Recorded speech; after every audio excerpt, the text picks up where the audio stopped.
This is the cross I bear.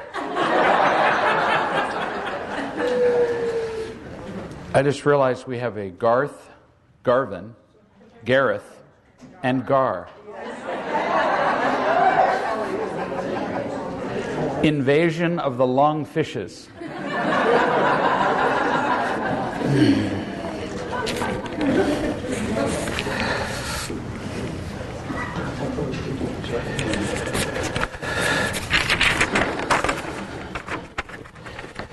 Yesterday I realized that I pointed out more than once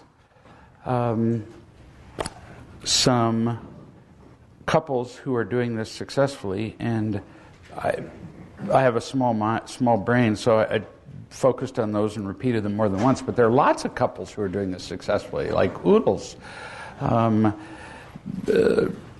Where's Bob? Is Bob here? Bob's not here. Bob's not here. Yeah, you're Bob. Yeah. Nobody thought Bob would ever get this. Oh, yeah. Yeah. And they're doing great. People often ask, how does this go? I almost never see a couple that arrives at real love in any way, reading the book, at an intervention, whatever, and they're both just eager to do this. I mean, you don't ever get two couples where they're exactly the same height, same weight, same hair color, do you? No, we're always unequal in something. People arrive with unequal interest. Joanne was very interested in learning to give, and Bob was very interested in receiving. And so he just demanded more. And Joanne just kept at it and at it and at it and at it, and I'm just looking at her and going, how do you do this? Because those of you... Yes, she'd call, because those of you who don't know Bob is not bashful about asking for what he wants, He sees you in reverie and he goes, you're not thinking about me.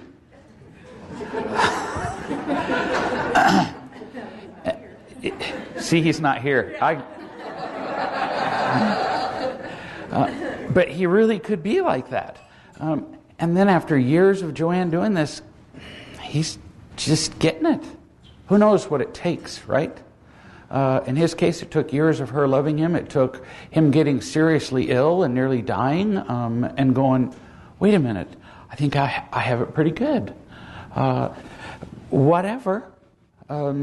I talked to a mother just a little bit ago, and her daughters both hated her and didn't want to talk to her, and she just keeps loving them. And the younger one is finally melting and inviting her to things without any tension, which was unthinkable a year ago. One daughter had to just, completely screw up her academic career and get pregnant and then go, help, Mom. Now they're having a relationship. See the point here? Shut up. Lighten up. Just be patient. Ask Inga about her two boys. She's just going, oh my gosh. I mean, the one kid, drug addict, a little peculiar looking. He had ear hoops, down to here, and she showed me a picture of him after his surgery to correct his hula hoops, and in the store being fitted for a suit for his job.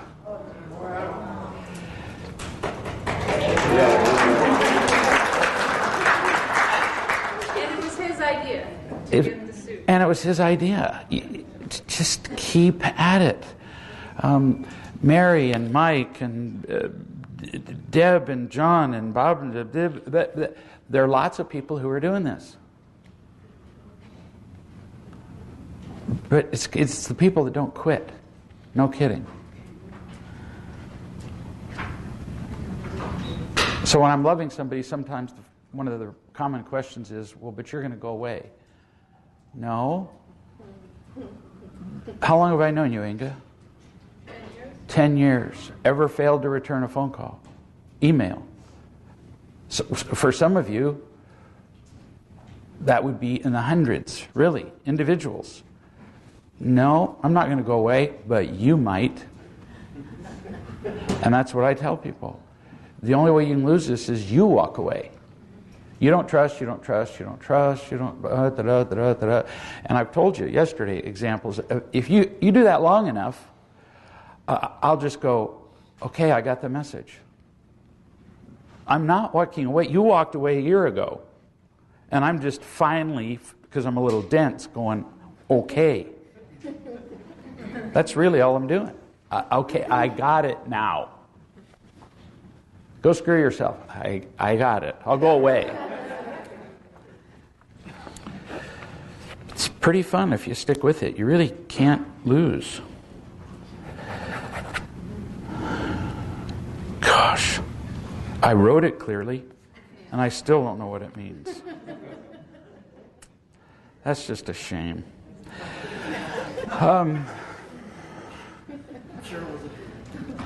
Yeah, Donna wrote this in her tent. I never knew that whole story. I'd heard it wrong, or I just make stuff up too.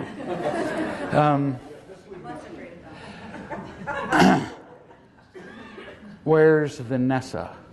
Yeah, there's Vanessa. So Vanessa came up and talked to me for a little bit this morning, and this is her first anything. Up to now, she was in a coma for forever. But she just started reading the book and came to this. She said, I hide behind being shy. That's pretty good for somebody who's just starting out. There's no shy, as though that were somehow an inborn condition. I'm afraid. I'm afraid you're not going to like me. I'm afraid you're going to hurt me. Afraid you're going to disapprove of me. I'm afraid. And yet she comes up and sits, and I said, what's wrong with you then? Because you're sitting in a very strange man's lap.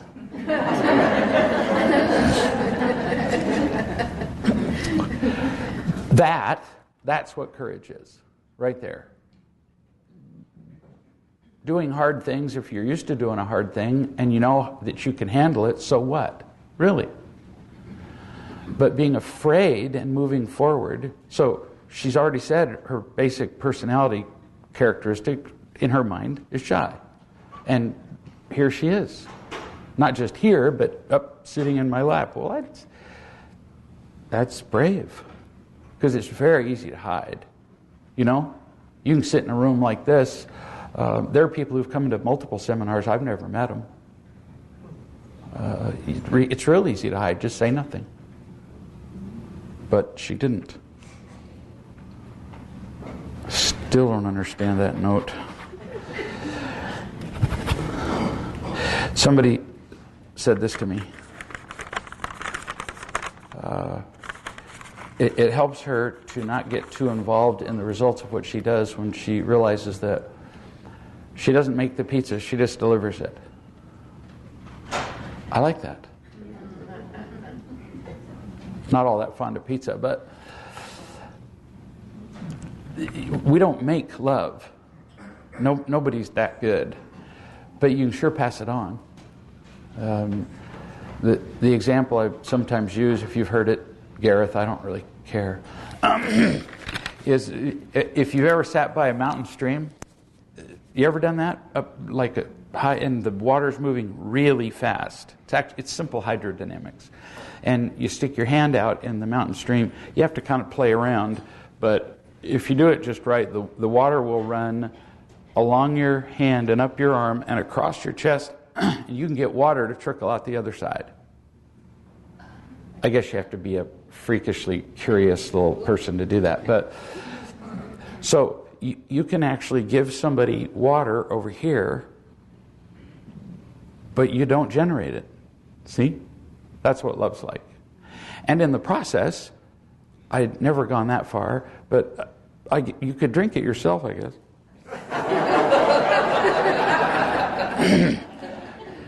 But in the process of getting it from the source, you get at least wet. Wear a shirt. You can wring it out later. And you can pass it on to the people around you. It's a constantly rejuvenating, there's no end to it. Whereas we're used to, in our entire lives, seeing love as something you compete for, right? You have to compete for attention. You have to compete for money, praise, sex, power. There's only so much, right? Much like stockbrokers talk about it all the time. It's a zero-sum game. There are only so many $1 trillion out there. If I win some, you lose some. Pretty much. And that's not true with love. No, you can get all you want.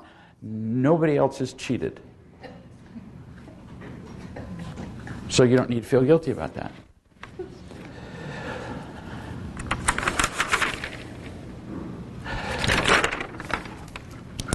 One of the ladies here works in an industry where there's a high turnover, yearly turnover, and she's a executive director. I always hate to get titles wrong. And in her industry, the yearly turnover average is 74%. Oh, that's true with a number of service industries. And in her division, she's been practicing real love in her division now for at least 2 years. Could be longer, much to the consternation initially of her coworkers and supervisors, going, this is crazy. But she didn't know until somebody else mentioned it to her, because her boss had told this other person, so she got to hear about it secondhand, that in her division the turnover rate was 28%. Oh, that's quite a bit. Have you ever been served by somebody it's their first day? Well, it takes longer. And it's less effective. And you lose customers that way. So if you have a turnover rate of 74%, you're not delivering great service. You couldn't be. 74% of your employees are 1 year or less. And a great number of those are a week. You want to keep people. 74 versus 28. Whew. Keeping that. You absolutely never know what other people hear. So whether you're in group, whether you're on a phone call with somebody, you almost have to invite people to ask, or you almost have to say, is there anything in this conversation that has been troubling to you, or that you've misunderstood, or could have? I just learned yesterday there was a lady who had been sexually molested by her brother a bunch of times when she was young, but like adolescent, and because of the trauma, she was uncertain about how molested she was. So I asked a few questions, just enough to get some information, and finally became clear that he actually had sex with her a whole bunch of times when she was an adolescent, when she was past puberty. And I said something like, I don't remember saying it. She probably made it up. But something like, it's like a miracle you didn't get pregnant in all that time. Amazing. So I learned a year later that she took that as, well, then he must not have done that.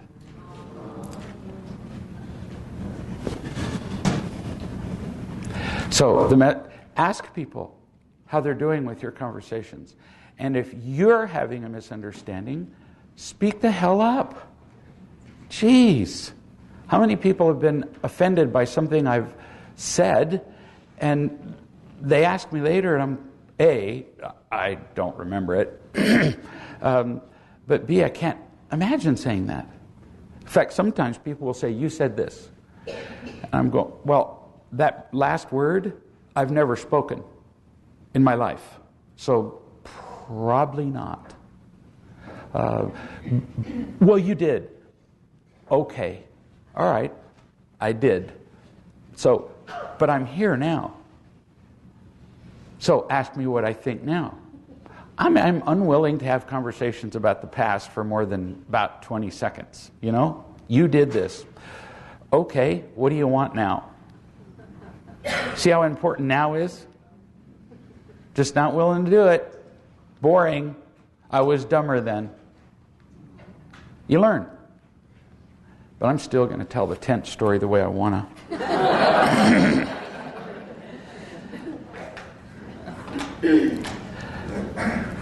Somebody asked me, is it okay to ask for how you want to be loved?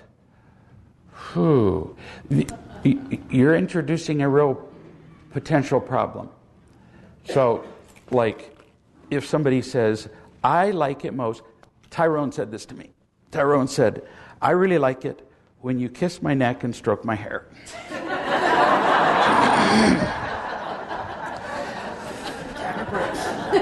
And I said, what hair? It wasn't Tyrone. Tyrone's going,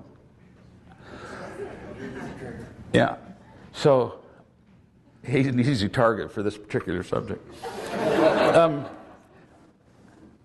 So you can ask. You can state that once, pretty much. Like once. Because if you tell somebody more than once how you want it to happen, they're really pretty much telling you, if they're not doing it, that's not how I love. Does that make sense? Now you're going to start nagging them and you're going to be disappointed. I love Donna in a different way from how she loves me. It's really very different. There are things I do she doesn't ever do in return. Bitch. But see, that's what we do. We count. I do this, blah, blah, blah, blah, blah, and you don't ever do it back. That's not who she is. See? There are things she does for me I don't ever do. Somebody was at our house. We finished a meal. They loaded the dishwasher. They turned to me and said, how do you turn this on? I said, I don't know. I said, it's new. How old is it? I said, 7 years. It's bloody new to me. I don't know how to turn on the dishwasher. She was out here with her daughter for ever. 3 weeks. No, it was. She'll say 18 days, but is which 18 days closer to 3 weeks or 2 weeks? Exactly. This is how the computation goes. And an occasion arose where I had to use the microwave. The last time I used a microwave, it just had the time and on. There were 30 little buttons up there. I finally just broke into tears, and I ate frozen.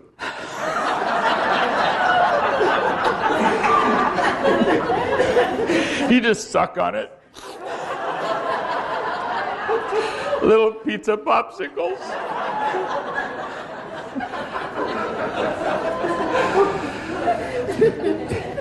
We love differently. Darn it. So don't require of your partner what you do. In fact, if you count it all, you're screwed.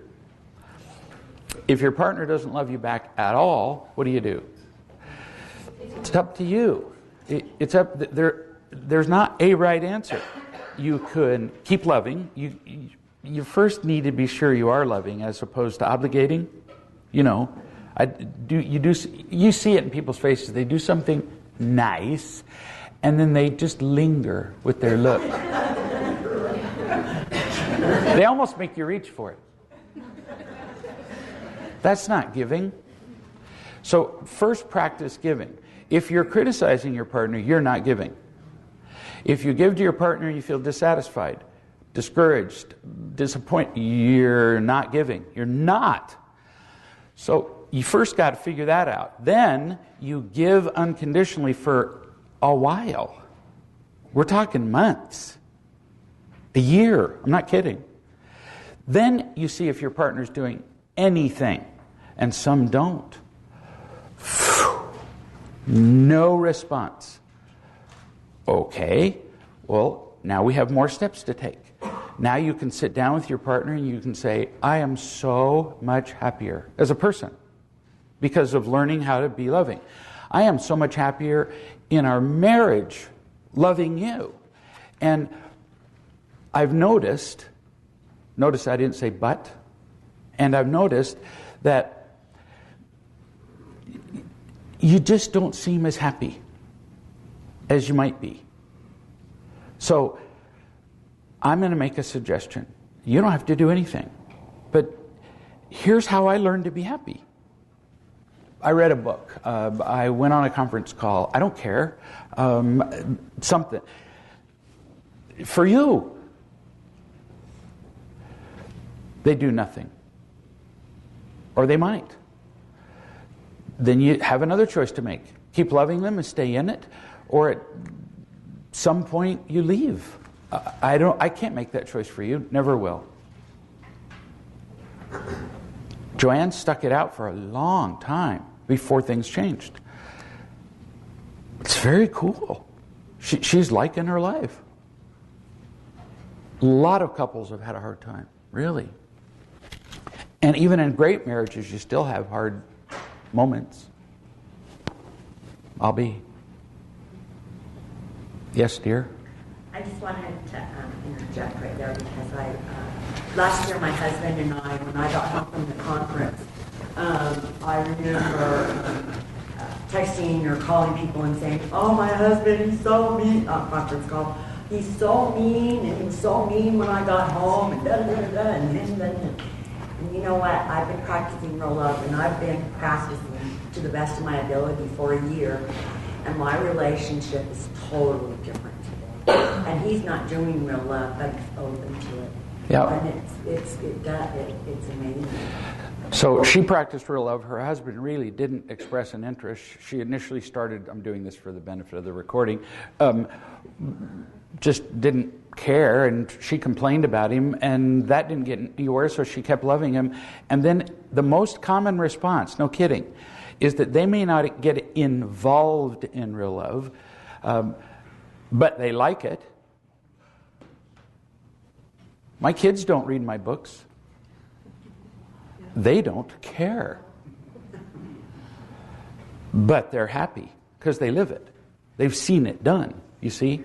It's really tempting when you feel happier as a result of real love to use it as a weapon. Really tempting. I mean, the two of you have been fighting long enough anyway, and now you're in a superior, obviously superior position. Because you're the loving one. And you just reach out with a cattle prod and go,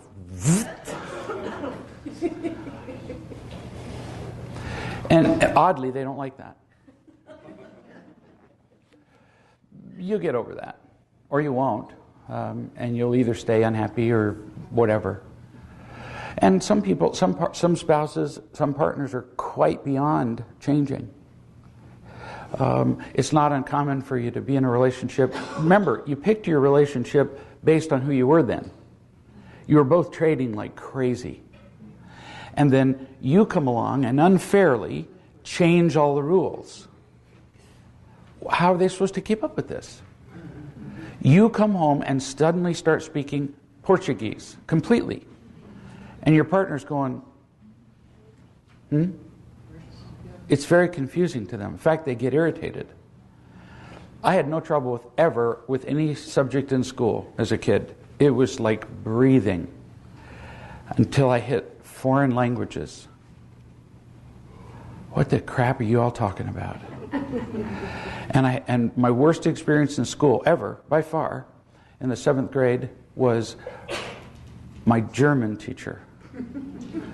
He sat us down, he put headphones on us, and he played German tapes.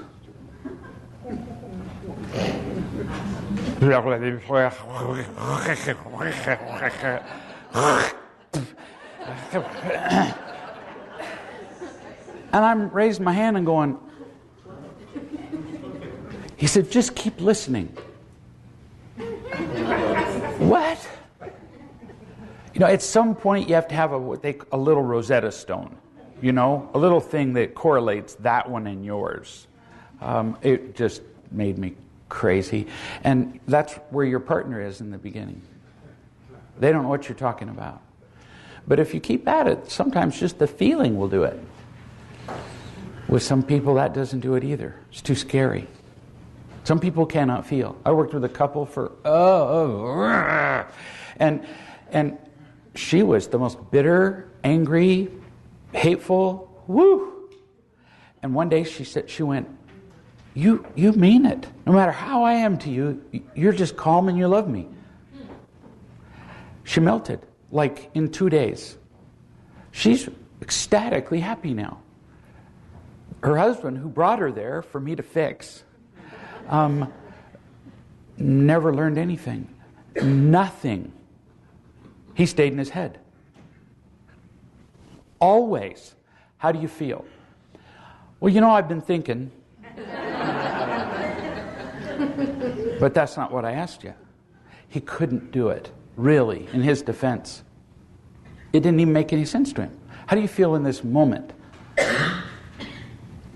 Well, you know, I think that no matter how many times I'd give him examples, finally he got so frustrated. I didn't learn this till later. When I give him examples of feelings, he would write them down. And so the next call, he would just read them to me.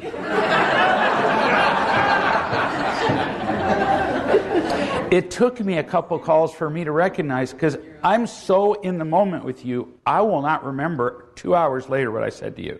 Really. But then I go, that sounds like me.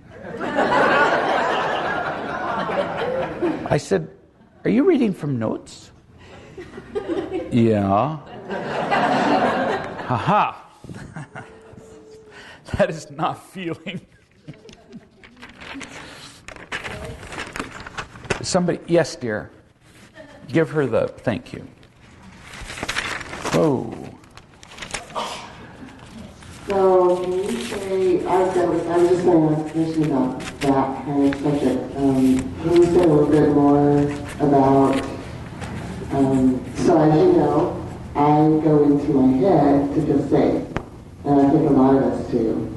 And so can you say a little bit more about things that we can do to drop down into feeling when we have a habit of that? So you start to go into your head because you're protecting yourself. And here's your partner in the room. You may not have one, but somebody you know, preferably who understands what you're doing.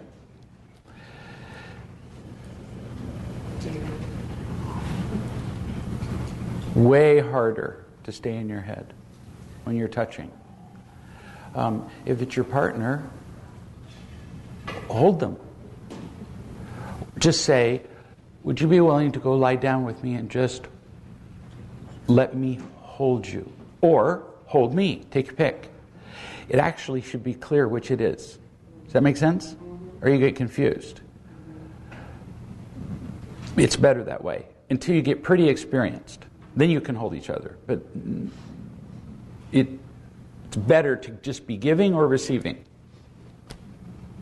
It's hard to stay intellectual when somebody's touching you, especially if you're touching their skin. Love skin. Thank you. Yeah, touching's good. So if you're alone, then choosing something. Yeah. 5 truths. The 5 truths, right. And then choosing to put yourself in a situation where you can be touched, like asking for a hug. Yeah. The usefulness of the 5 truths is you can't just stop thinking, but you can choose what you think. Yes. And the 5 truths are all about feeling. They're brief. Like somebody said to me, well, I choose to feel safe or calm or loved. Isn't that a thought? Yeah. You can't go into a coma while you're feeling. So you have an introductory thought to feeling. Sometimes the thought that helps me is, I'm being an asshole. And then I go, yeah, well, do you really want to keep this up? Yeah, for a little while. I noticed for me that it's easier for me to access if I close my eyes. Yeah, different for everybody. Some people open their eyes and look out the window, and some people close. And it might be different for you from hour to hour. But if your head is spinning, you ain't happy. Okay, thank you. Yeah. Yes, dear.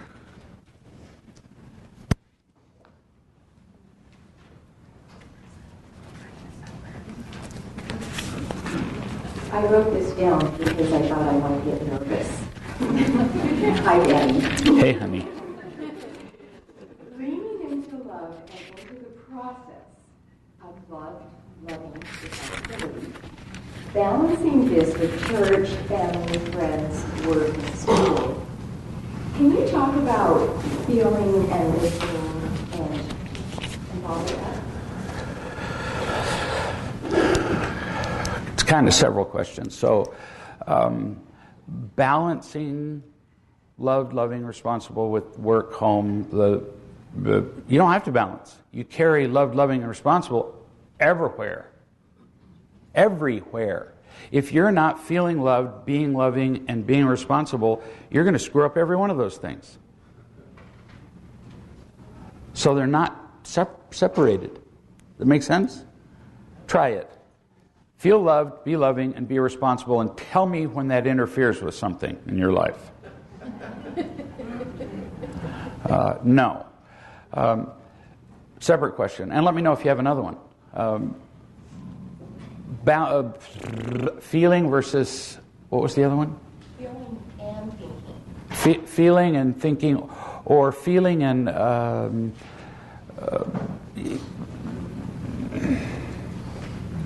what's the word I use? Impressions. I'm sorry, it wasn't thinking, it's feeling and listening. That's it. So, feeling. This guy I was talking about didn't feel at all. Why? Afraid. He'd been so terrified all of his life, he just stayed in his head, because you can make everything you want in your head, can't you? Help me come back to the subject, because I'm about to go off on a parenthesis and I can feel it coming. Why do you think people enjoy video games? It creates a virtual world. We say escape, but it's more thorough than that. They create a world where they live. In fact, now you can really do that. I mean, in these games, there was a game recently that sold $1 trillion. No, $1 billion. Sorry. No. Billion copies. What's the highest grossing movie? Is it in the billions or up to $1 billion? It was like several billions, right?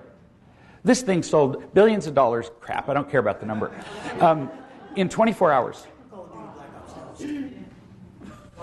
Call to Duty Black Ops Ghost. I knew that.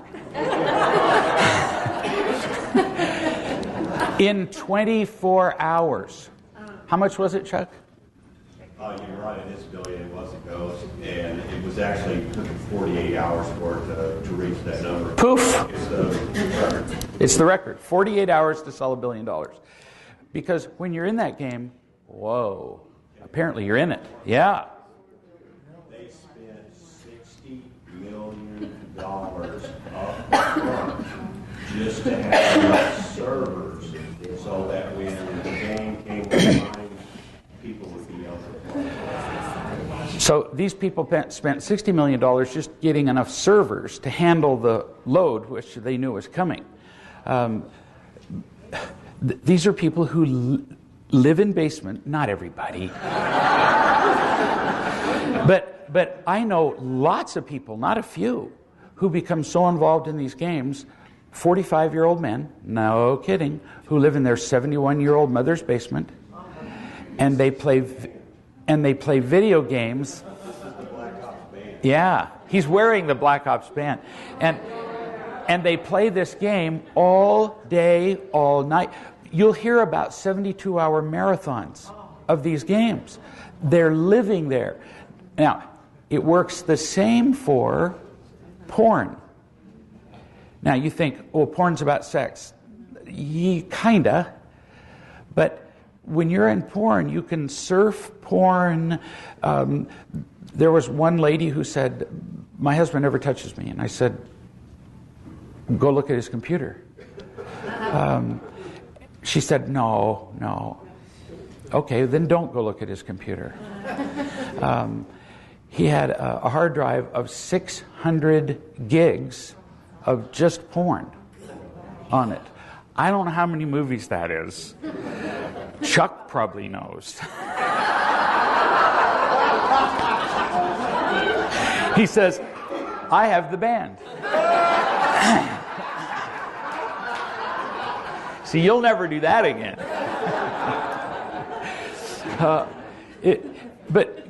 But I've talked to these guys. They control, they live in it. I get it. Anything's better than the life you're in. I have a comment. That's what my 15-year-old son did. He lived on video games. He's got that game, but in the past year, he's hardly ever playing them now. She said her 15-year-old was doing that with that game. And now, he hardly ever plays it anymore. All you have to, you can't tell a kid this. Quit playing those video games. Because although he wouldn't say this out loud, well, but then I wouldn't have a life. Then I'd have to interact with you. Yeah, right. Who would want to do that? I get it. It's like telling a cocaine addict, well, just quit. And then what? I used narcotics every single day, multiple times a day, injecting, eating. I had them around me like a banquet. And I quit. And then I went. I'm not joking, I cried. I mourned the loss of the best friend I'd ever had. It was always there. If I was in pain, I had mastered it's a useful skill if you're an addict. I could put on a tourniquet and inject my narcotics while driving. In the dark. Hold the applause. I was getting my blood drawn one day and the lady couldn't find any. They always go to your left side. Do you ever notice that? And I said, you won't find any veins over there. She said, I can find a vein anywhere. Okay. I thought, she poked around for a little bit and I said, how you doing? Of course, this is hurting, but I don't know why I'd let her do this. And I said, they're all gone. I used them. But I said, I can find you a vein anywhere else. You do what you have to do. Get rid of pain. That's what video games are for, and porn is for, and drugs are for, and all of it's for. It's all the same thing. But you can't just quit. Because I quit, and then I was miserable. And that's when I started looking for this. Because you quit your only pain relief, that's awful. Way worse than before. Anybody ever experienced that? If you're a controller and you can't control, miserable. Whatever your addiction is, everybody's got a drug. Anna, dear? I just wanted to share, like, every time I tried I'll repeat it anyway, so. when I quit nicotine, I can do X amount of days, months, weeks, whatever.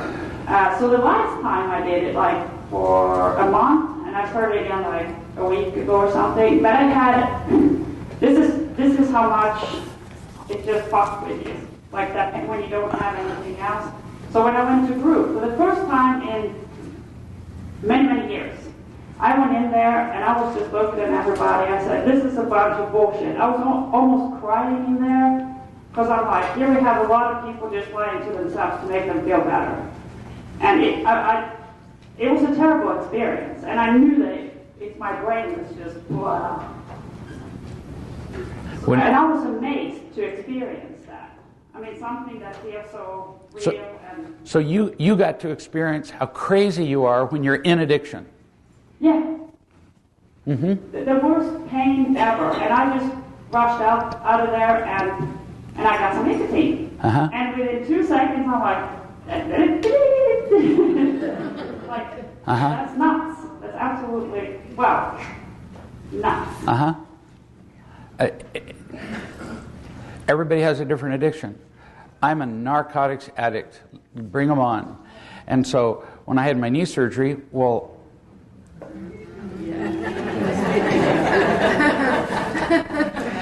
and so when the surgeon the last time said to me, "Do you need any more pain medications?" I'm going, no.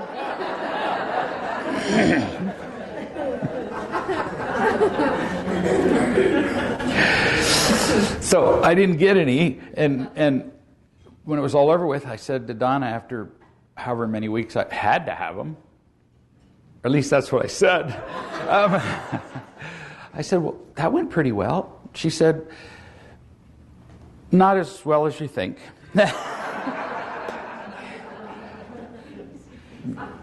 I don't do well on narcotics. Nope. It doesn't just treat pain, it distorts your thinking. Some people can take narcotics and then just stop and they're fine. I'm not one of them. Yes, dear. So, I have a 12-year-old, Samantha, she's addicted to her phone. She's always on it. Yeah. So, with her being only 12, as a parent, do I just tell her to stop? So, Love her, or is that too controlling? if she said, "I have a 12-year-old daughter who's on her phone all the time," which is true of some 35-year-olds. So would it be too controlling if I told her to stop? Oh, this is really easy. Whatever, if you don't teach her, who's going to? Nobody. And if somebody's addicted to something, are they happy? No. So she's not. And whose responsibility is it to teach her, not to make her happy? You're not that strong. But to teach her how. Who? Yours. So all I had to do as a parent was to see an addictive behavior in a child, and we would address it. Because it's going to hurt them. Doesn't matter what they're addicted to. Well, it's just a phone. Yeah, and it keeps them from being alive. We use addictions to decrease our pain, right? The pain that comes from not feeling happy. So what do? I can't tell you what to do, but some phone use is okay. But she spends all day at school with her friends. You ever read the texts? You ever read a whole string of teenage texts? It's mind clutter. It is. She says it's mind clutter. It's mind numbing. They go, nothing, nothing, nothing, nothing, nothing. How about you? Nothing, nothing. But see, they're connecting. No, they're not. You decide how much phone use is okay. Now, I can tell she'll pitch a bloody, screaming fit. And if you care, she wins. All you have to do is care, and she wins. So I'll make this up. A basic rule for pretty much any parent is if a child has access to an electronic device and it's not completely transparent to you, most phone companies I know of make it so that with a kid, every single entry has to stay there. They can't erase them. And you have access to it anytime you want to. That's one. So if you just say, hand me your phone, and they go, Mom, oh, well then you don't have a phone for a week. That's all it takes is a protest. Just proves your addiction. Thank you, I'll make this simple for you. So, transparency, you decide how long, and then you say, if you ever protest about my taking the phone, or looking at the phone, or anything, then it's mine for a week. Protest twice, it'll be mine for 2 weeks. Protest 3 times, I sell the phone. I've helped a lot of parents do this. It's very effective. They catch on. It will screw them. I don't care about the phone use. It's what it means. Make sense? So how about an 18-year-old? Hang on a sec. I have a 1-year-old granddaughter, and my daughter called me the other day. She's learning real love, and she said, Mom, I've already screwed up so much. And she listened to one of your video chats where you said that when you kiss the baby and go, yay, and clap for them, that the baby is learning to perform for you. And so she got Ariana to put her books up, and she didn't clap, and Ariana clapped for herself because she needed the approval. And she said, Mom, what could I do? And I said, I don't know. I really don't. I don't know what you can do in place of that. And Hold her. Yeah. Sit on the floor and talk to her. Children don't need your praise. The only reason they like their praise, and the only reason you give them praise in the first place, is because you don't know how to love them. And all you've ever seen is praise, so that's what we give them. So we give them plastic coins instead of gold. So children adore this. I just spent 2 days with my grandkids all day long, never uttered a flattering word. I don't stop myself from doing it. It doesn't even make sense in our house. I just sit on the floor and play with them. And they're drawing, some kid did something, and nobody says, oh, isn't that pretty? No, come show me that. Well, what's that? You're involved in them as opposed to praising a task. That's meaningless. After I visited there and I held her a bunch, because she just kept coming to me, she'd sit on my feet and we'd do wiggle worm, all this stuff. I turned into like this stupid idiot. But she now has to sit on the computer and touch my face on the screen. And I just, I said, Laura, I think that's pretty normal. She's wanting that connection. So she's not there yet that I'm not there. She was, my TV's somewhere over here or something. Mm-hmm. That's kind of cute, but at the same time, we don't screw up as much as I screw up my parents. Some people are concerned if you don't praise a child, well, then how are they going to know they're doing the right thing? Guess what? They're way smarter than you. When they spill milk across the dining room table, they figure out it's harder to drink it that way. Yeah, you don't have to tell them. You don't have to criticize them. When they manage to buckle up their seat right or whatever it is that they actually figure that out. The kid actually hears click and then goes, I did it. And you go, now, ain't that cool? You can do your own. We're done. Hear my tone of voice? Ain't that cool? Didn't change. It works now. Now they feel independent. They leap into their seat and go. And then I learned it's harder to unclick it than to. I get out, I'm in the house, and where's Sylvie? You have to unclick her seat. She's sitting there in the car. 120 degrees.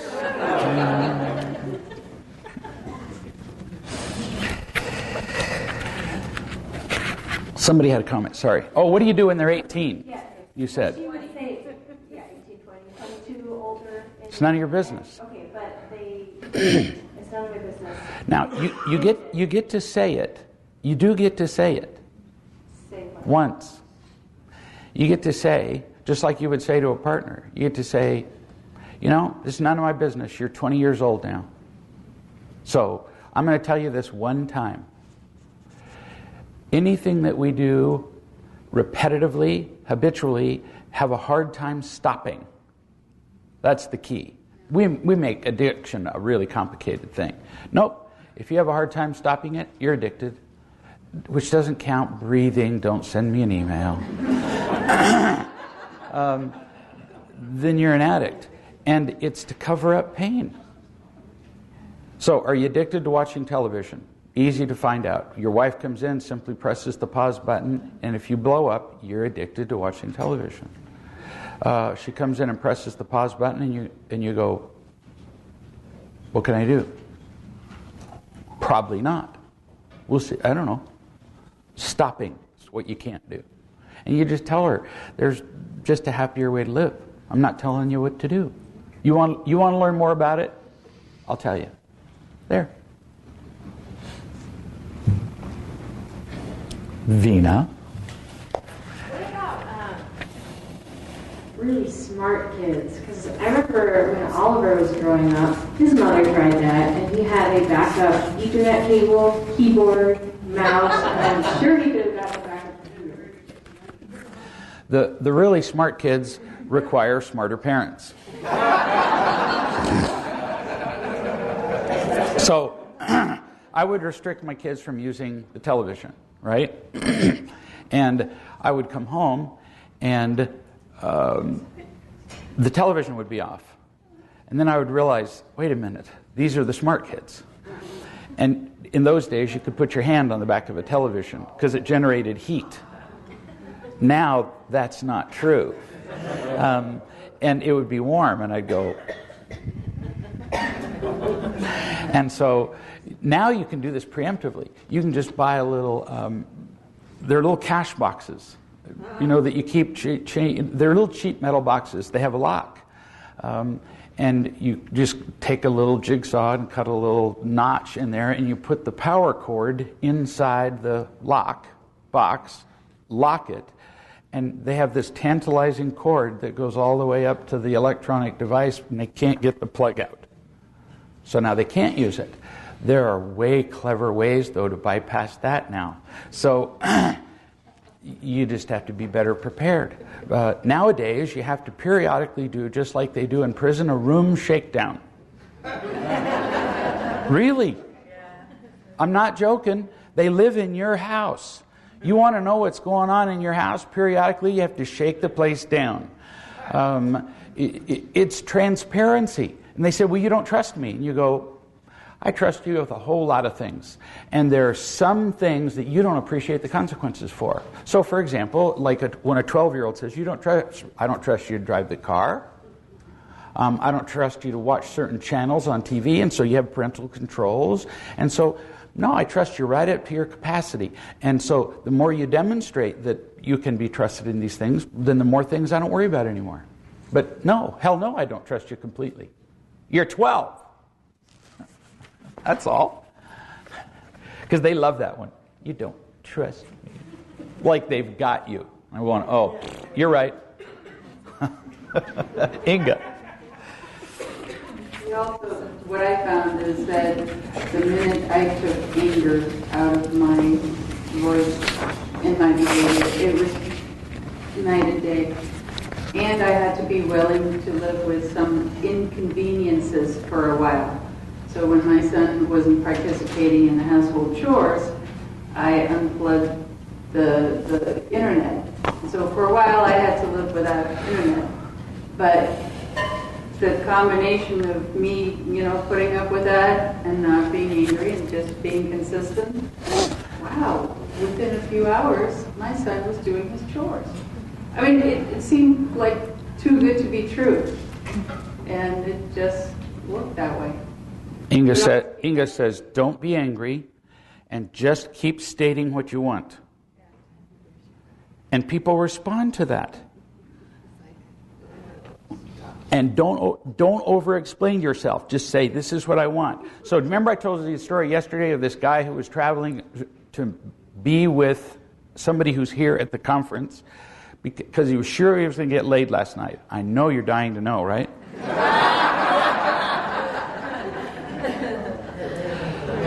Because I had a video camera in the room. And for $19.95. So she did exactly that. I said, just keep stating what you want. Don't explain it, state it. If he keeps it up long enough, then you pick up your phone and you say, hang on a second, you can talk to my daddy. And put me on the phone. So she said, I would like to have dinner and talk. So they had dinner and talked. And 5 or 6 times during dinner, he made it clear that he wanted more than dinner. Of course, they always say, let's just go out for a few drinks with my friends so that I can get you drunk and do things to you. Like, she said, I would like to just have dinner and talk. And then he would say it another way. I would like to have dinner and talk. He finally got a little irritated and she just said it again. And you know what they did? They had dinner and talked. Whoa. And she actually said, that wasn't so hard. No. She hasn't felt loved enough and hasn't known what to say. Can you imagine not knowing how to say no? Yeah. Because saying yes is what's made you popular or accepted or whatever. And not just yes sexually. Oh, come on. How many people in here are people pleasers? My gosh. I have a list of some things.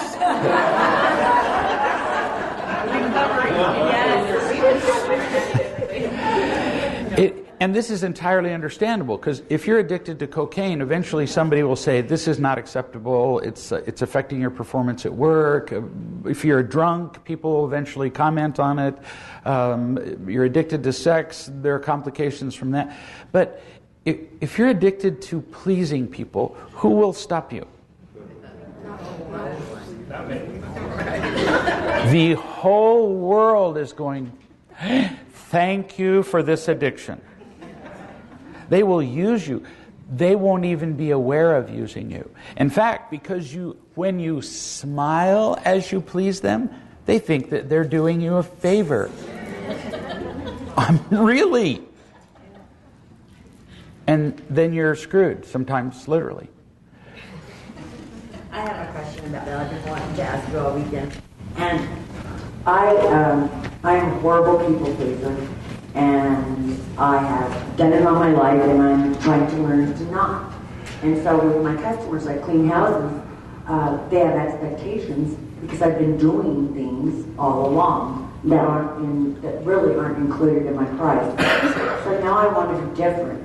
But what I'm noticing is it's hard to change over from being one way to the other, and I'm not sure how to do it. So she cleans houses, and in order to please people, she does more than she really contracted to do. Changing is hard, because let me tell you, the first time you tell somebody, I'm going to do less, they're mad. Because, now listen, if you've done it once, you agreed to do it. You hear me? You go out with a guy and you have sex with him once, then you already contracted to do it the next time. Really? Uh-huh.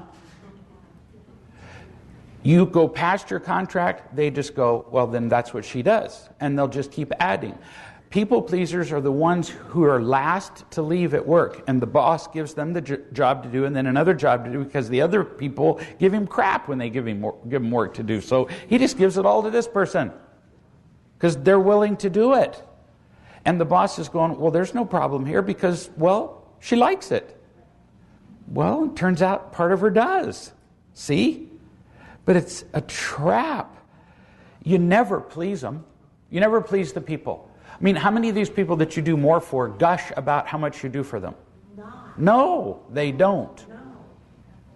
So you have to say, here's what I do for this amount. And if you'd like more, then this is what that will cost. And I'd be happy to do that. I just do that preemptively with people who I try, with people who do things for me. Like, I hate mowing lawns. I love working in the yard. But if they come over and mow lawns and blow leaves, then I just say, how much more work is this for you? And they tell me, and I say, what do you want for that? I don't have to agree with it, but there, now everybody's happy. Are you happy with this? Yes.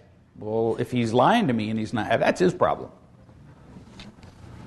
Well, and some people will do it more than others. One lady in particular, I just noticed, and I keep saying back to her, she'll say, will you do this and this? And I'll say, no, I don't really have time, or whatever. So if somebody keeps asking you to do more, and after you've explained it to them, then, and this is true with children and partners, if somebody doesn't hear you after you said it for 3 or 4 times, you'll notice I'll do this with you. If you ask me a question and I've answered that question 3 or 4 times, I'll say, tell me the answer. Because until you say it, it doesn't register with you.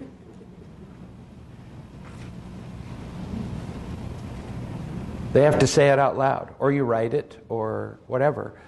But if you budge, you're doing it again, they'll use you. They're not malicious about doing it. They're using you as unconsciously as you're being used. Tyrone. When you talk about addictions, and for me, the one's not from Dallas, mine is control. I would never have guessed that. I know, it seems so well adjusted. For most of my adult life, I led men in combat in the military. I was a police officer.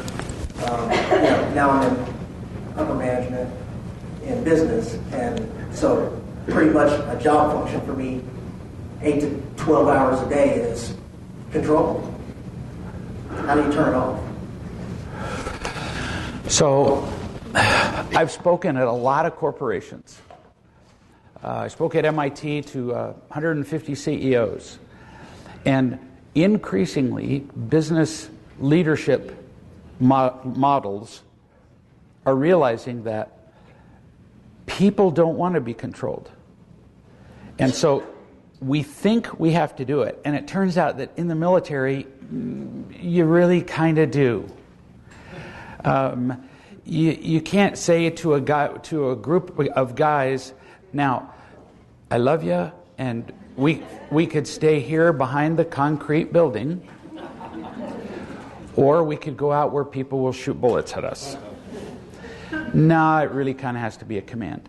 But in business, they're realizing that the company's illustration, they took a group of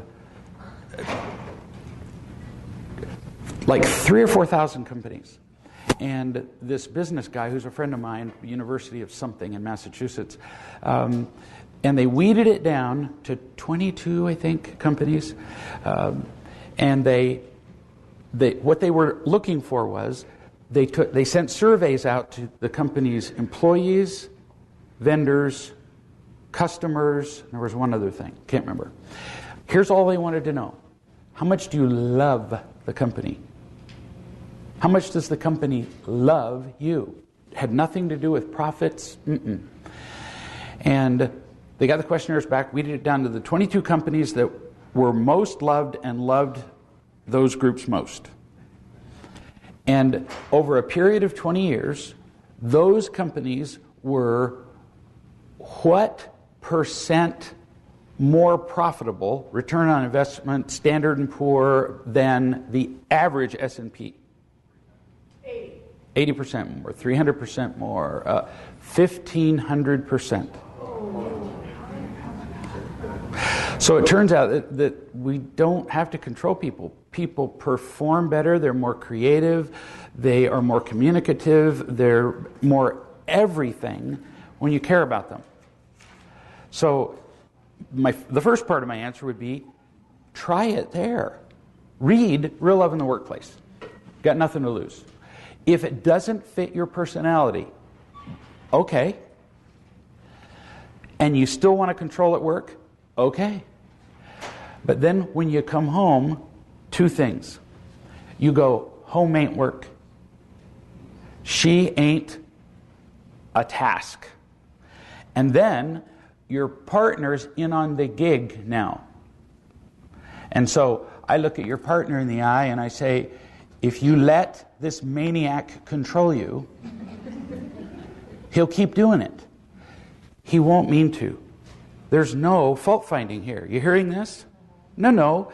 He learned to control. Controlling is always a response to fear. Somewhere in his past, I don't care where, things were tenuous, unsettled, they were something. And you learned that controlling introduced order into stuff where there wasn't. And baby, order beats nothing. And so we control stuff. I'm not describing it as a bad thing. Order's really great when you're the supply chain manager for Amazon. That's control. Okay, the guy who does the supply chain doesn't do it with love. I mean, baby, that stuff is down to... The position is controller. Yeah. That's what they're supposed to... Can you imagine what that's like to do? They have to look... That's why there are things like futures trading in oil and in pork bellies and in orange juice, and they have to go out so that at any given moment they have the right amount of this to make that, because if they don't, the whole line stops at, for example, on an oil rig out in the middle of the Gulf of Mexico. If they don't have the right thing there and the rig is down for one day, what's that cost? $1 million a day. You can't have stuff not there. That's controlling. So in your job, some of it may have to be controlling. You could practice not controlling people as much. That's up to you. But at home, she's in on the gig. Great. So if you control, she'll just gently reach out and just go, or like Donna does, sweetie, how is it? But she just listens. She did it this morning. She was looking for something and oh no, I brought up a subject. She was busy, obviously busy, but I didn't care. And so I brought up a subject that required some thought. And she was busy thinking about something else. And she said, well, can we talk about that later? She was uncharacteristically kind about it. And I love being up here and having the microphone. And I waited for a good 40 seconds. And I brought it up again. And she just... Did we agree that we were going to talk about this later? This is later than then. I was trying to, wasn't aware of it. I was trying to control that decision being made when? Now. She didn't want to make that decision. Now. That's how she'll help you. She wasn't nasty about it, just later.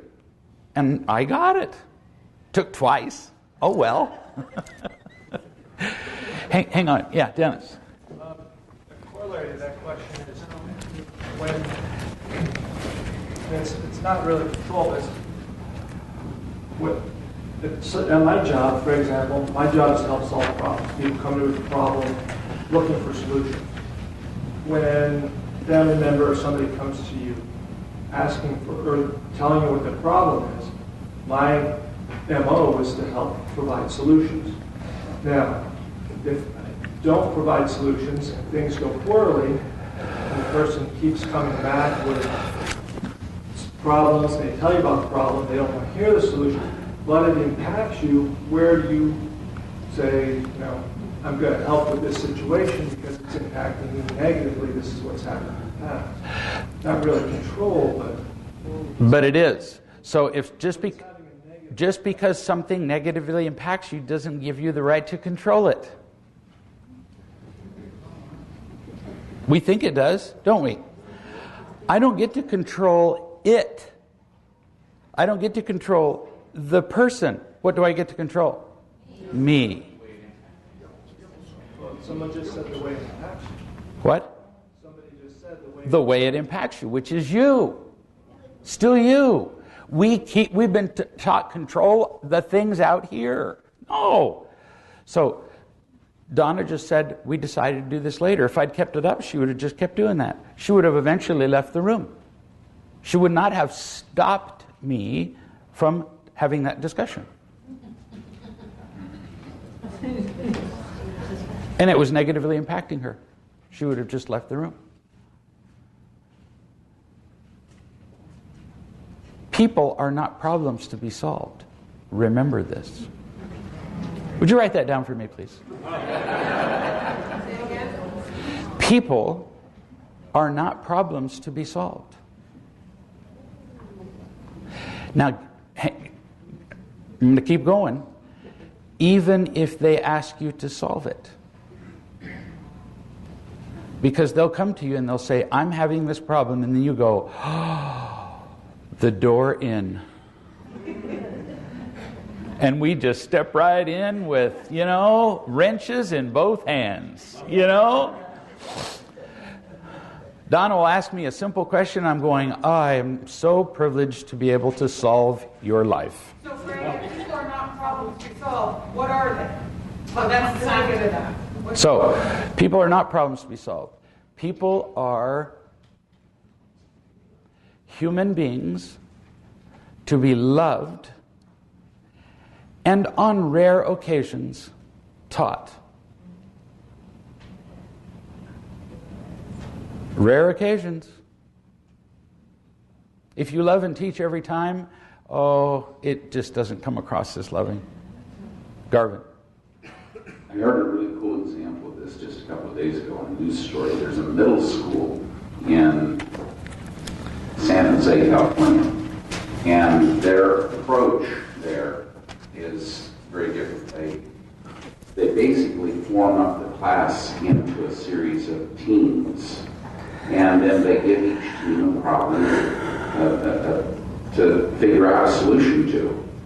And they don't give them the answers. They say, we want to see what you come up with. And the comment there were two comments that the administrator made. One is that they came up with some unanticipated solutions, some that are far more effective than what the textbooks or the curriculums had come up with. Sure. And the second was that what the teachers are finding their role to be is simply to care enough about the students to facilitate the process. You know how I've told you that little 2-year-olds are brilliant. They can read your face. They understand what's going on. They're way smarter than we think. And then we make them stupid. Because we say, this is the answer. Okay, 2 + 2 is 4. Yeah, I got that. But past that, they come up with brilliant things. So pretty much all the advances in mathematics are made by people under the age of 26. Look at them all. Look at all the really famous mathematical advances. It's by people whose minds are still plastic, still movable. And then we come along and tell them, quit thinking. I drove my teachers crazy. They'd pass out a test. I spent the whole test going, they quit coming, Because this is a stupid question. This has 9 different answers you don't have down here is one of the 4. And in all the years I was in school, I had one teacher who, because I would just routinely cross them all out and write in the right answer. You can imagine how much they appreciated that. And I had one teacher who'd let me do that. One. And he'd go, that's really good. And the rest were in control. The rest of them were controllers. And that's usually why they go into teaching. You're master of the universe when you're a teacher. Not all of them, but my gosh. You get sass from everybody, but you're in a classroom and you're the king. You either agree with me or you go to the principal's office and he'll convince you that I'm right. See? You want to see what it's like for a kid? See what it was like for me in school? Read Under the Bridge. Here's somebody who said, yesterday for the first time, I learned what it felt like to trust. I went to a job orientation and started to doubt myself, and I said, how am I going to do all this, all these expectations, take care of my daughter, move into my apartment? I reasoned it out in my head, and I was showing how I couldn't do it, and I texted you. She was talking to me. It could have been you. She said, you wrote back with one sentence, honey, trust, stop thinking. And the question was this long. I get that a lot, by the way. People say, I sent you a letter this long and you just wrote back. It's because all that was only worth one response. I realized the problem was a lack of trust. It wasn't how I was going to do everything, because as long as she wasn't trusting, she was afraid, right? So while she's afraid, what kind of solution is she going to come up with? None. And what these teachers that Garvin's talking about in that school are doing is trusting the students. It's not a technique. We trust you that you can do this. That's what I do with a lot of you when you write with a complicated problem. Lighten up, honey. Sit down. Stop thinking. Trust. And now, what comes into your head now? Because you do have to solve problems. What am I going to do next for my career doesn't just appear in front of your eyes. You have to do some thinking, but you can't do it afraid. They've studied this over and over, by the way. You help me most by showing that you have faith in me. I don't just tell people, trust me. Don't. I show you first. I trust you. I trust you that you're going to get this without me micromanaging, manipulating, controlling you. I don't need to do that. You have trust in somebody who has demonstrated considerable instability. It's really Dale. I thought I was going to get a pass. You were dumb enough to sit in the same seat twice in a row. And you still have had faith in my judgment over and over. And then I was able to figure out what to do. Trust. It's just rarely complicated.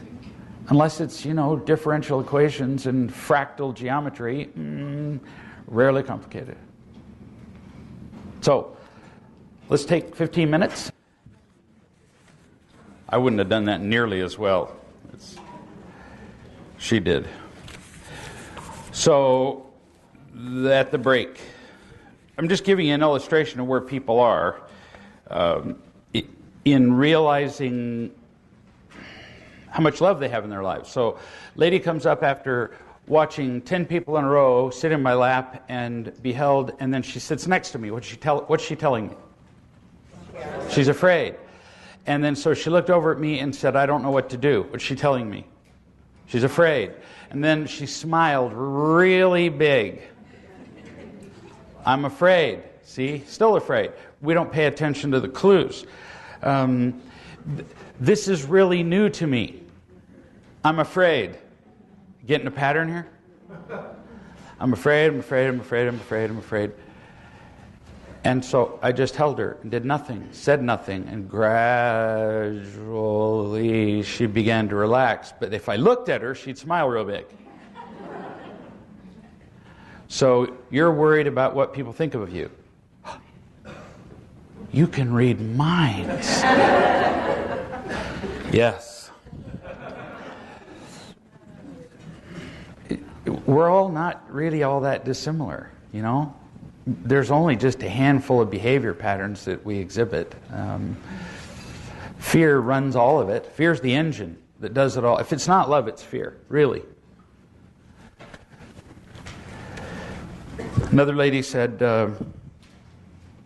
with a horribly pained expression on her face, she said, quote, I have lots of love in my life. That's like, this doesn't hurt. But I feel really alone. Impossible. And then her response is what most people say. No, I really have lots of people who love me. All right, well, we'll get to this later. Because no, you don't. You might have some people in your life who, if with a little more asking on your part and a little more awareness, would become capable of loving you. Maybe. Not trying to criticize anybody. That is a firmly held belief. I have lots of people who love me. You know how I know that? Because they told me they did.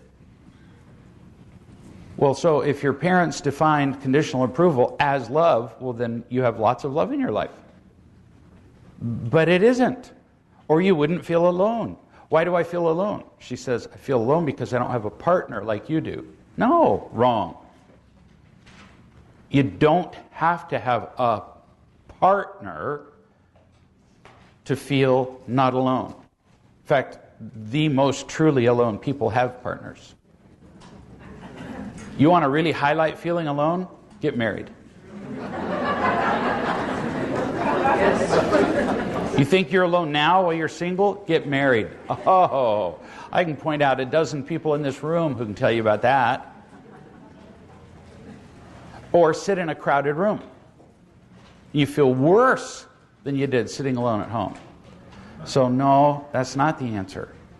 So I'm not here to change people's perception of everything in their life all at once, but if you're not happy, no, you don't have a lot of love in your life. You couldn't. And if you want to hang on to that for a while, I'm good. It's just not possible. I'm soaked from head to toe. It's not raining. Okay. Well, in Georgia, you don't have to be in the rain. You step in a pile of cow poop, there was a cow there. There are just certain things that are kind of obvious. And it may take some people forever to figure this out. Some people never will. But if you really want to figure it out, I'm talking to everybody here. If you're not spending, she said, I've never been touched like this. This is the same person who said, I have lots of people who love me.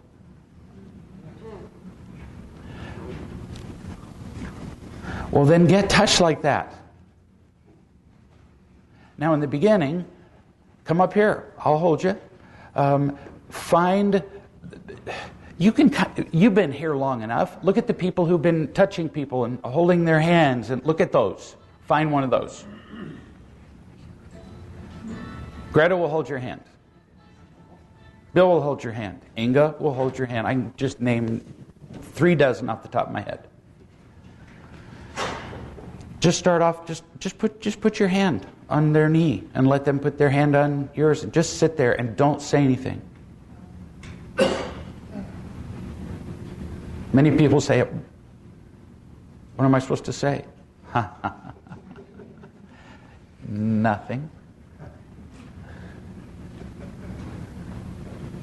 I just love you, honey. I love you too. No, you really don't. Another myth. Or thank you. No, you don't get to say that either. Because you're trying to pay me. See? We're all taught that. Now what do you say? Well, I'm trying to teach my children gratitude. No, they just learn guilt and obligation. And you're doing a great job of that. We're pretty uncomfortable with the real thing. So the only way to get comfortable is practice. The lady who, I can't remember her name. Who was sitting over here who didn't want her neck kissed. Veronica is sitting there and holding Tom Harry's hand, now kind of under the table, which is how Tom does stuff.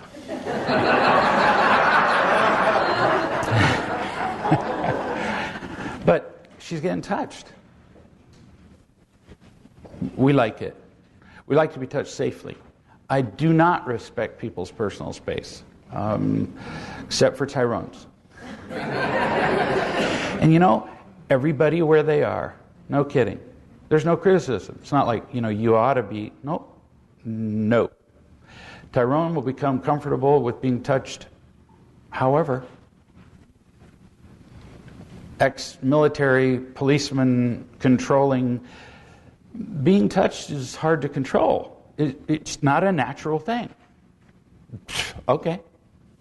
Whatever it takes. There's another guy here in the room who's a 17-year police veteran.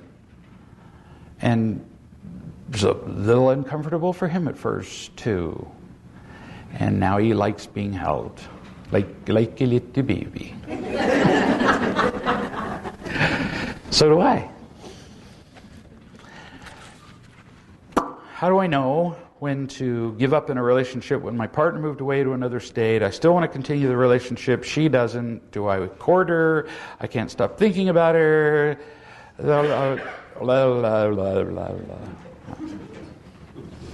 So why did she move away? Where is he? There you go. Why'd she move away? Got a better job. No, because you're a crap partner. Because if you'd had a great relationship and she'd gotten a better job, you'd still be together, right? See how we trick ourselves? All right. I'm not picking on you. It's just how it is. But we can't change it till we see what it is. So you keep thinking about her because you invested how long with her? 2 years. 2 years of your life. That's a long time. You invested 2 years. Some people it's 20, whatever. It's a long time. You invested more than that. It's not just time. You invested your hopes and dreams in her, didn't you? And then she drove away. That was less than deeply satisfying. And so you're just going, there's this jagged edge to your dreams, which is no fun at all. So you didn't know crap about unconditionally loving her, did you? No. She didn't either. So what were the odds that your relationship would succeed? 0. So this just ain't all that complicated. Either quit and learn how to have an unconditionally loving relationship, actually first be loved, and start over. Or wait till you're ready. I would suggest talking to a few wise men to kind of practice what you'd say first, because you will do it wrong the first time on your own. By wrong, what do I mean by wrong? It won't work. It won't be loving. You'll just screw it up. You're not a bad person. So you're going to say something to her like, "What an idiot." Like Dale said to his daughter. He just sat down and said, "I'm a complete screw up as a father." Done. That's how you start. I was crap as a partner. And now I've learned some stuff which I never would have imagined. It was all my fault. Now, how can you say that? Wouldn't it have been partly her fault? Sure. But you have nothing to do with that part. Not a thing. When I talk about the wounds inflicted on my children, I say, all my fault. Well, they had a mother at the time. I don't say, well, 50-50. What do I care? If she wants to take responsibility for that, she can. I don't care. All my fault, but I've learned some stuff. And I think that if I had a chance to do this differently, it would be different. But that's up to you. And if you want to read about it or learn about it, here's a way you could do it. She could talk to a wise man. She could read a book. She could go to the website. I don't know. Your tone of voice is going to be more important than anything you say. Do you hear mine? It's like that. I really screw that up, and maybe this could be different. I think I could be different. Hear how much obligation I'm heaping on you? None. And then she'll either want to or she won't. And if she just goes, drop dead. Okay, well then move on. But now you know better. You're free either way. You win either way. With love, you win no matter what you do. No matter what other people do. See? It's a feeling of invincibility. No joke. You can't have my happiness. You can't have it. I have it. Remember, MC Hammer did a song. Do you remember that? See, to me, that's modern. Until recently, to me, modern was Chopin, Debussy. Yeah. Can't touch that, or this. This. Can't touch this. I'm not sure I even want to know what he was talking about. That's the only line I remember of the song. No, I got my own happiness. So do you now, or can. Does that make sense? So how do you know what to do with it? You start off with that first step. You don't win the game. Remember we talked about you do individual moves, plays. You don't get the relationship back. No, you tell the truth one time, then 2 times. See? One thing at a time. Now. There isn't a future. You have no idea what's going to happen to you. Anybody know what the circle of Willis is? It's a little arterial formation in the brain. They call it a circle, but it's really not a circle. And you get a little aneurysm in the circle of Willis, and it takes you about 6 seconds to be dead. So, no, you don't know what's going to happen in the future. And you don't know what. See, you were comfortable right till then. So stick with now, is the point. That good? You can do this. Somebody said, does the emptiness ever go away? Because we've had it all of our lives. So the answer is yes. Not quite. It really can. You can now see what you do. You discover that the emptiness is gone more often in a day, and the more offens last longer. So that then the more offens start to actually touch each other, and turn into hours. You see? Initially, it goes away right while somebody's holding you. And that's all you got. Well, that's a whale of a lot more than nothing, isn't it? Mathematically, that's infinitely more than nothing. So why a hold just all by itself is huge. Whoa. That's why sometimes I'll help people. So I said to the first lady I was describing to you, who with the big smile, why am I holding you? Because I came up here. My chair is up here too, and we've been holding very little. No, you keep going, and you as wise men and women can help people understand this. Don't just hold somebody's hand. After a while say, why am I doing this? Because you care eventually. Closer. Because you... And watch my eyes. This is what she did, and this is what most people do. Because you love me. They look away and state it as a question. So now, eliminate the first word, stick with the last 3, and look me in the eyes. She said, I can't do it. Uh-huh. To look somebody right in the eyes and say, you love me. It's way easier to say, I love you. Way easier. Yeah, I love you. Because I'm in control of that. I love you. And then I'm done. But to say, you love me, naked, vulnerable. I don't remember who it was, but one person up here, how do you feel? Vulnerable. Mm-hmm. How else do you feel? Because at first, when you ask people how they feel, they go, okay. To be banned. Okay. It's crap. If all you've ever felt in your life is pain, your entire palette of feelings, you know what a palette is? A painter's palette? It's all the colors they have on their little board, which they call a palette. And if all you've been is in pain, then all you know is pain and not pain.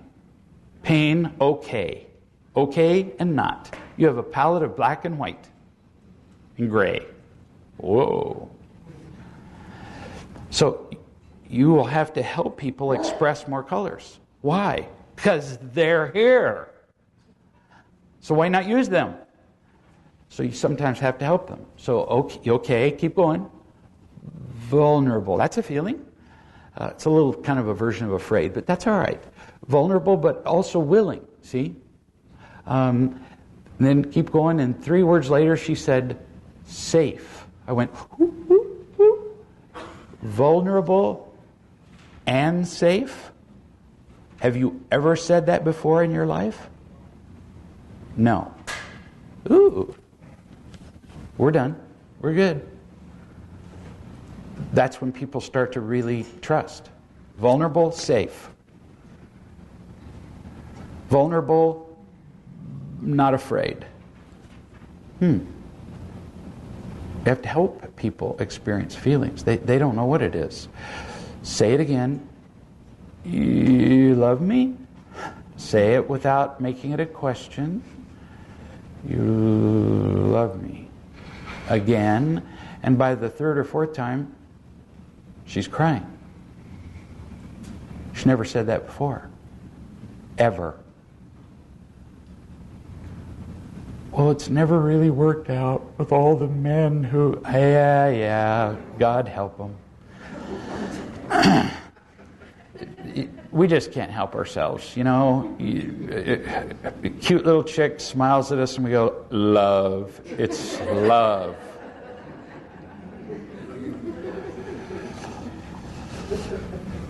And you know, when they say that, they mean it. They do. Oh, baby. He means it. For minutes. So we got to practice doing this with real people, right here with the person you're sitting with. Touch somebody. And you can tell the difference between safe and creepy. Come on, you're not stupid. If it's creepy, then you just say, I have to go to the bathroom. And then when you come back, sit next to somebody else. It's just... You do as the one lady that I told you about. Say, I just want dinner and to talk. Inga, you were going to say something. I was just going to say, in response to the question of the emptiness that would go away, for me, I still, of course, have periods where I get really emptied out. But what's so different now is that I know I have tools. I know I'm not stuck there. I know I can do something if I'm willing to stop being whiny and complaining and feeling sorry for myself. There are things I can do. And the first step in all of that is we tend to skip it, but is be aware of it. That's all. You don't have to fix it. You don't have to feel guilty about it. You don't have to beat yourself up about it. You don't. No. Just see it. So when I said to Donna, "Well, you did too." Yeah. Huh? You turn it down too. You turn it down a little further. No beatings. I didn't even realize I'd done it till later. I wouldn't choose to do it that way again. So I was just aware of it. I wouldn't have even had to tell her she didn't remember it. But I did. Anyway, so that she could record it and bring it back up later. Just be aware of it. And the more aware you are, the less likely it is you'll do it again, because you have tools now. You have people who love you now. You see other choices now. It's very cool. It's hugely empowering. The day that you realize you are invincible, that nobody can take your happiness, you know how that feels? Pretty good. You can't touch me. I've had moments where I've felt untouchable. Nothing could hurt me. Not the death of a family member, not a financial disaster, nothing. Because that's how loved I feel. And then I have other moments where, I forget. Oh, yeah, whatever. I don't care.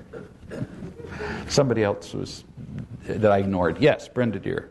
Yeah, just like branching off of what Linda said, I remember with you yesterday or this morning. of thinking it's not. She said earlier she got afraid. Yeah. Is that the end of the world? You know, well, that's not my question. My question, I guess, is when I get afraid for a while, does it mean I'm not learning, or what does it mean? I said I wasn't trusting you completely, so I recognize that. Uh-huh. So I'm trying to do the best I can. But what does it mean as far as all this work, you know, time? So if you get afraid periodically, it means you're human and still experiencing the inertia of the previous, in your case, 29 years that you've been alive. The inertia of the past is huge. The biggest inertia of our lives isn't the 70 years we've been alive, it's the first 4 that we don't remember. They come up and they bite you in the ass. So if you forget today, by itself, that really doesn't mean anything. Check it by the quarter. Yeah. If you are more afraid this quarter than last quarter, you have somehow veered off the track and need to get the train back on. Yeah. Okay, I'm less afraid this quarter than last quarter. Go by the quarter, honey. I'm not kidding. Why do you hold people longer than others? That's a really good question. Why do I hold some people longer than other people? I have no idea.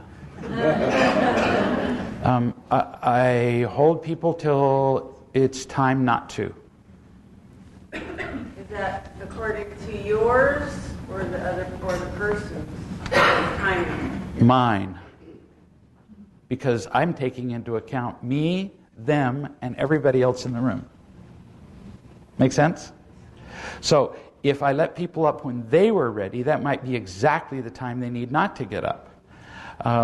Sometimes I let somebody up, and I'm guessing now, in retrospect. Maybe it's because there's 3 other people, this person I've held 4 times or 5 times already, and they're people who've never been touched. I just don't think about it that much. If I analyzed it, I'd go crazy. I wouldn't be with you in the moment. Make sense? I don't know. And I hold people in different ways. And then people analyze it for me. No kidding. So later they'll go, now I saw that you patted that person.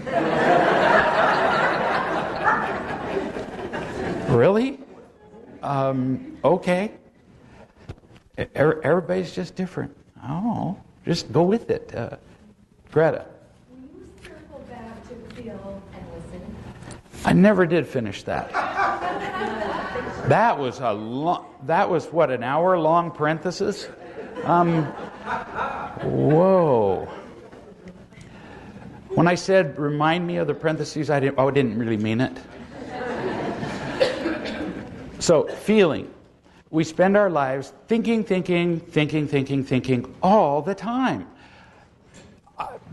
You can get a sense of satisfaction from thinking, from accomplishing, from solving an equation, from building a bridge, but not happy. So we don't feel enough. How do you feel? Again, you have to shut up and just, again, it's listening, but it's a different kind. So you can listen for feelings or impressions, or both. So a feeling is just, if I shut up, maybe one person said, close my eyes, I don't know, whatever works for you. You realize, wow, that I feel good. Keep going. Good is black or white. Grateful. You can go further if you want. Grateful for, it's up to you. But grateful. When I express a feeling, I feel it more. That's why you want to express it.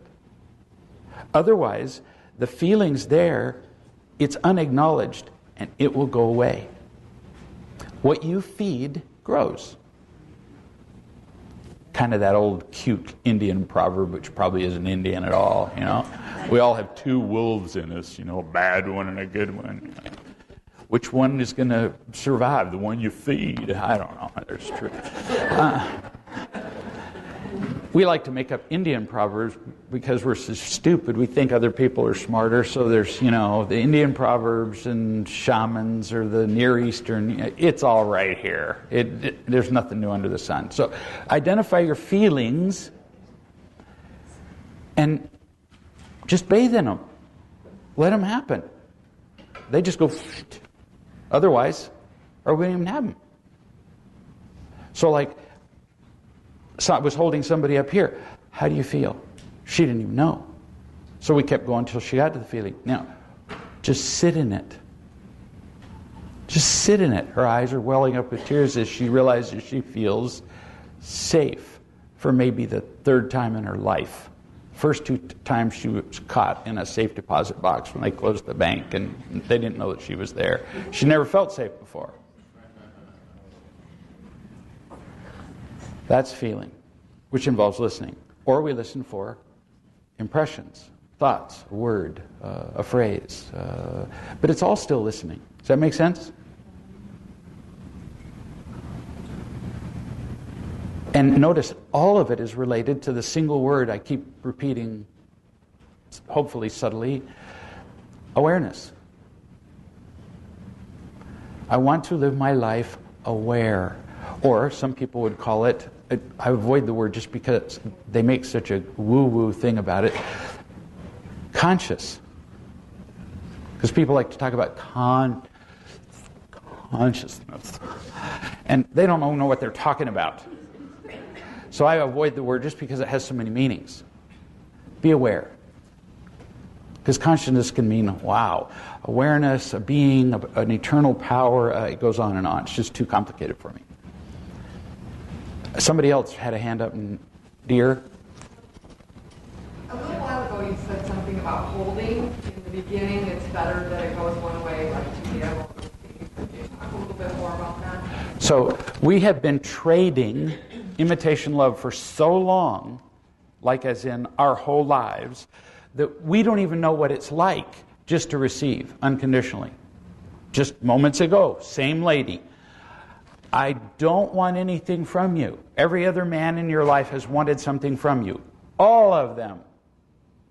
I don't want anything from you now, and I never will, and I'll never let you. She was the one who said thank you, and I said, no. No, I'm never going to let you give me anything back.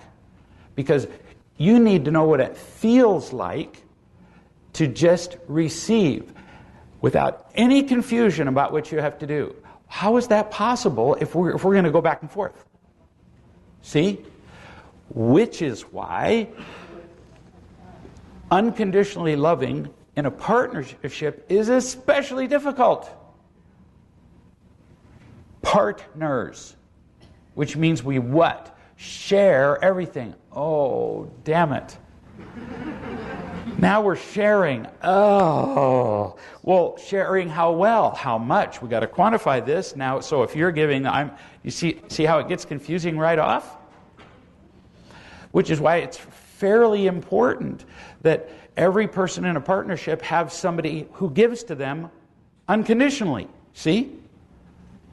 There's like one person here whose name we won't mention, Tyrone, who had a difficult time in the beginning with, wait a minute, Connie, my partner, comes to you for unconditional love before she comes to me. I'm being slighted in some way. And I said, you poor stupid man. I was very compassionate. So I'm her daddy. You can't do that. You two are in a partnership. You give, it's unavoidable. You pick up the kids, you do. You go back and forth. I don't go back and forth with Connie. I give to her. We're done. So I can help in that kind of giving, unconditional giving. That's where wounds heal. Now we're back to the question of the person who said, I'm not happy because I don't have a partner. That will not heal your wounds. It's too confusing. Ooh. You can write that down for me, Donna, or are you just surfing back there? I'm doing surfing. Okay. When you got the microphone, you are in control, right, Tyrone? Mm. I don't remember.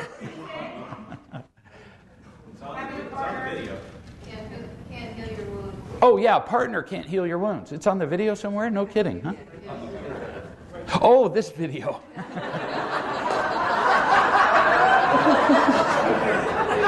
I haven't seen that video. We are all. That's why we get married. Is so that our partner will heal our wounds. That's the reason, and that's why it fails. Hello, boom. Boom. Because our partners want something from us, we want something from our partners. That's reasonable. You actually get better at unconditionally loving your partner, but it goes like this. You give to your partner. You shut up. Leave it alone. Then on a different occasion, your partner will give to you, but you don't alternate back and forth, and you don't compare, and you don't count. So you can get pretty good at unconditionally loving. But see, there's still some giving back. It's not giving back in return. Now pay attention. It's giving back also. Or it's actually giving also. It's not giving back. So, giving also, not giving back. But it can be confusing. Whereas with Connie and myself, I just give. She says, well, let me do something for you. No. Well, here, just let me hold you for a little while. No. Because that would be confusing. If you're holding a little child, like my grandchildren, I'm holding them, and they'll squeeze you. Have you noticed that? And we think, oh, that's so sweet. They're hugging me back. No, they're not. They're not. They're taking more love from you. Because we haven't completely screwed them up yet. But we'll beat it out of them. They just cling to me. They are not returning affection. Looks like it. That's why we like little children. Because they're loving us back. Screwed from the beginning. No, they're taking. And they sit and do this. You ever have them do that? One of my grandchildren did brain exploration up through my nose. And I'm sitting there trying to hold still. And my son is going, this is disgusting. He says to me one day, you know where that finger's been?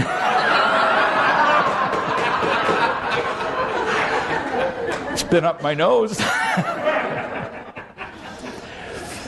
And it's because they feel absolutely uninhibited. When they're young, they all say, open your mouth. Because they want to play with my gold teeth. Of course, this is bad because then they go home and they say, why do you have gold teeth? Because I didn't brush my teeth. And my kids are going the first time. But then they go home and they go, I'm not going to brush my teeth. I want gold teeth like Grandpa's. And then my kids are back to reality going, damn that guy. But they're uninhibited. That's what we want. We need to be held, whatever. Be in the presence of somebody with whom we feel no inhibitions. And if you feel obligated, that's an inhibition, honey. See? Hence the importance of the one-way deal. That help? Partnerships that takes time, honey. In front of you. The one whose neck I'm going to just... Yes, I just want to say that people tire me. And, people... Yeah, and so a lot of times, so I prefer to isolate. I feel safer than dealing with a lot of people. That was really well said. People tire her out. Do you ever feel tired around people? You know why? Almost all people are walking balloons of expectations. Man, you have to smile a certain way, be a certain way. People will actually, who don't know me, will actually come up and say, what is wrong? Because I'm not all bubbly and giddy for them. I'm just, sitting. What's wrong? I don't know. Please tell me. That can be tiring if you feel a need to fill those expectations, right? The more you get what you need, you realize you don't have to do nothing. And then being around people is not so hard. Look how many people I've been around since I've been here. My knees hurt, but I ain't tired. This is pretty fun. You stick your hand out in the water, and there you go. Now, if I get tired, you know what I do? I text Donna or whatever it is, and she comes up and goes, you have to go upstairs. And I sit and do nothing and watch a movie and rejuvenate or whatever, because I'm not going to keep going. I won't help you, and I'm going to drain myself. Stupid. Yeah. I feel the exact same way, and it's usually when I'm in a big group of people. So when I know that these people are loving me, I don't have to do small talk, right? Nope, never. You know, that's what tires me out is the little chit chat of, how are you? I'm fine. That. So if I don't talk, I don't want people to think I'm rude or stuck up or whatever. And see, I don't care. Can I say something to them? If you want. Like, I mean, no, So I'll give you an example. Ask me where I'm from. Where are you from, Rick? Here. And then I'm going to think, well, fine, you know, you're rude. Okay, I don't know. And I'm not loving me. I don't care. You're either ready for somebody who's themselves or you ain't. What do you do for a living? Have fun. How many kids you got? A lot. I'm terrible at small talk. Actually, I'm really good at it. I can talk about almost I don't care to. I do it just because I like to. But that doesn't mean you have to like it. Ask Dawn. I can just have small talk with myself. Sometimes she'll even say, are you talking to me? No. I'm just talking to myself. I understand every word, every joke. I think they're hysterical. I enjoy being in the presence of people, and I love hearing everybody else talk, and that's where I get pleasure. So that's what I would like to do, is just watch, listen, and be in the presence of love. So. One of the things that will help you, just try it. When you're around a bunch of people, don't smile. Don't smile, and don't speak. But I got a lot of that. But I got a lot of that from childhood. Oh, you know, if you smile more, you have more friends. Oh, but you're so pretty when you smile. Oh, she's so unfriendly, she doesn't smile. she just nailed why we smile. You get it? You watch people around a little child. Oh, look at that smile. You think the kid didn't hear that? Don't do that. If a kid is smiling, you know why they're doing it? Gas. If babies are smiling, it usually is. But if a kid's smiling because they're having fun, then you come along and you say, that's such a pretty smile. Now why are they smiling? To please you. You just screwed up the whole thing. This has been studied, by the way, in populations of elementary school kids. So they study kids who are doing they follow them during the day. They log their activities. And so if a kid spends a lot of time coloring, for example, and then the teacher comes along and says, oh, what a good job. All they did was just keep logging. And the more the teacher compliments, the kid quits doing that activity. You'd think, well, it would encourage them. No, they hate it. Because you just wrecked the innate fun of the thing. So you, pretty girls, are, gosh, doomed. Oh, look at her. So for the rest of her life, she has to look like that. It's a lot of work. Donna and I will be at Walmart or, where, because I shop a lot. And we'll be walking down an aisle, and one of us will go, 9 o'clock. How much work do you think that takes in the morning? It's a lot of work. Quit it. Hang on a second. I'll come back to you. Poof. I hadn't forgotten you. Okay. My question is similar to what you've been talking about. Whenever I've told somebody in my life that I love them, I felt like I was signing a contract. What obligation do we have to those that we say, So you felt like you were signing a contract because all of our lives, it's all about nail down the contract. The entire reason people get married, like I was telling you, is to get somebody to make you happy. It's a contract. You have to. Oh, thank goodness. You stood up in front of God and angels in the universe and you said, I'm going to make that man happy, and that man's going to remember that. So she. Yeah. So it's awful. That's all we hear is obligation. So what am I obligated to when I tell you I love you? Nothing. Nothing. What am I telling you? I'm telling you I love you right now. Now. That's all I'm telling you. Now, if I tell you I'm not going to leave you, which I might, I have with a number of people, then I'm going to keep loving you as well as I can, considering whatever circumstances I'm in, whatever my capacity is, and I'm the only one who can decide that. And if you don't like that, I really don't care.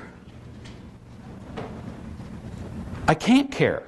How can I care about something I can't do any better about? Does that make sense?